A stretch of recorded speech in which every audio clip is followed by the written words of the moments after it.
Let's take a moment to learn from this experienced Springboard educator.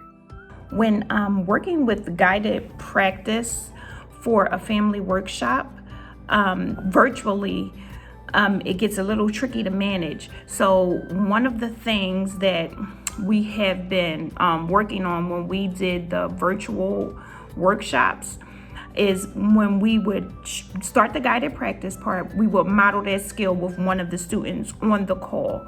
So the teacher would go through that skill with the student and have them respond and answer and go back and forth with the text or whatever skill that you're using. And then we would ask all the families to mute and then try it out with their kids. And then we would go ask one of the families to unmute, just one of the families, and then try it out loud and give that feedback to that one family while everyone is still on mute. They can hear it or they can continue with the practice. So what that would look like for that guided practice, that one family would unmute and say, okay, you guys try this skill that we just learned, the one I just modeled. And as they're working on that skill, give that direct feedback to that family. And then we would hop through each family, unmuting for a minute and practicing the skill out loud, give the feedback, and then have them mute again and hop through each family. That was one way that a teacher found very effective. Another one was the breakout rooms, putting each of the families in a breakout room. That way you can have more of a private conversation. I used the first way with the group. That way everyone can hear the other families trying to work on that skill together, see the other parents. They felt more comfortable seeing another parent do it as opposed to just the teacher doing it.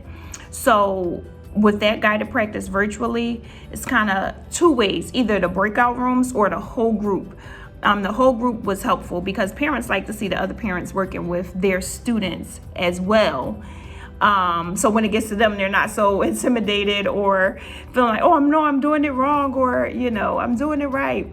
And another piece of advice, we're always encouraging, no matter what, even if it's completely not what you showed, just still encouraging. That was really good. Add this to it. So it's always an add, never anything that the parent did wrong, just suggesting to add this piece to it. When you're doing it, you'll get more out of it.